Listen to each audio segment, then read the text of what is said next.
केवे हेले विस्मरण करि परिबो नाही।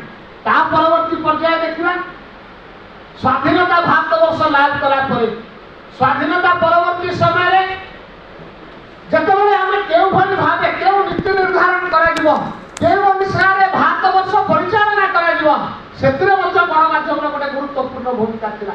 हां सेतबेले व्यवस्थापक सभा हेतिला जे को हिसाब रे को ढंग रे कोन संविधान रहिबार आवश्यकता रहिछि और भारतवर्षर कॉन्स्टिट्यूशन केउ भली भाबे परिचालना होबा दरकार जहा द्वारा कि भारतवर्षर शेष धारण थिबा लोक पाखरे सब प्रकार सुविधा सुयोग पहुंचे जाई परिबो। भारतवर्ष गोटे समता भित्तिक प्रदेश गोटे समता भित्तिक देश निर्माण हो पारिबो एई स्वप्न एई आशा एई आकांक्षा जेतेबेले देखिथिला ए भारतवर्ष सेतेरे मध्य गणमाध्यम गोटे प्रमुख भूमिका थिला। सबुबेले जेतेबेले समाज रे विप्लव आछि जेतेबेले समाज संस्कार आवश्यकता रहिछि सेतेबेले गणमाध्यम मुंड टेकी सामने आसी छिड़ा हेछि।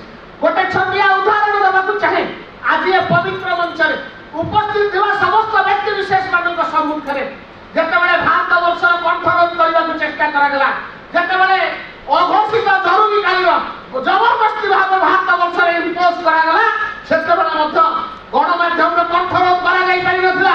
मुक्ति कंठ रे मुक्त स्वर रे किसी सांबादिक बंधु माने बाहर के आथिले एवं द्वितीय स्वाधीनता संग्राम सेतेबेले भारतवर्ष लाभ करथिला एवं इमरजेंसी रु निजुक बाहर की पुणी थरे सफल गणतांत्रिक प्रक्रिया रे भारतवर्ष परिचालना आरंभ होइतिला।